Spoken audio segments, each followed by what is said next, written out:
देशभरात खळबळ उडवून देणाऱ्या नीट परीक्षा पेपरफुटी प्रकरणातील आरोपी शिवराज मोटेगावकर सध्या सीबीआयच्या अटकेत आहे। त्याला 9 दिवसांची पोलीस कोठडी सुनावण्यात आलेली आहे आणि त्याचे आपण पाहतोय की अनेक नवनवीन धक्कादायक खुलासे जे आहेत ते आपल्याला बाहेर येताना पाहायला मिळत आहेत। अशातच पुण्यातील डेक्कन परिसरामध्ये त्याचे जे क्लासेस होते त्याला आता पुणे महानगरपालिकेकडून टाळा लावण्यात आलेला आहे। आपण या ठिकाणी पाहू शकतो की महानगरपालिकेने त्याला नोटीस बजावलेली आहे।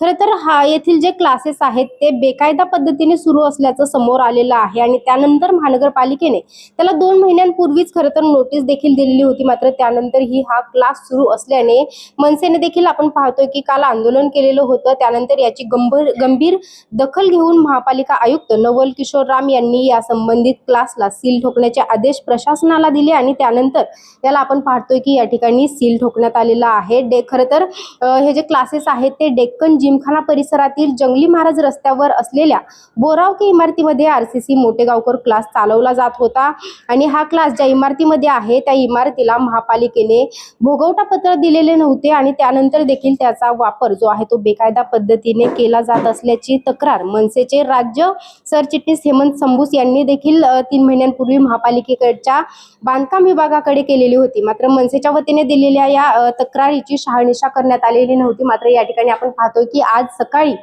या क्लासेसला जे आहे ते टाळा ठोकण्यात आलेला आहे। या ठिकाणी काळ देखील काही संघटनांनी फासल्याचं आपल्याला पाहायला मिळालेलं आहे। मात्र शिवराज मोटेगावकर जो आहे तो आता सध्या सीबीआयच्या कोठडीमध्ये आहे। त्याची चौकशी सुरू आहे। कालच त्याच्या मुलाची देखील चौकशी करण्यात आलेली आहे। त्याच्या बायकोला देखील नोटीस दिल्याची माहिती समजत आहे। मात्र यानंतर आता खरं तर पुणे शहरामध्ये या आरसीसी क्लासेसमध्ये अनेक विद्यार्थी जे आहेत ते शिक्षण घेत होते। त्या विद्यार्थ्यांचं काय होणार याकडे देखील सर्वांना काळजी जी आहे ती सर्वांना लागल्याचं आपल्याला पाहायला मिळते।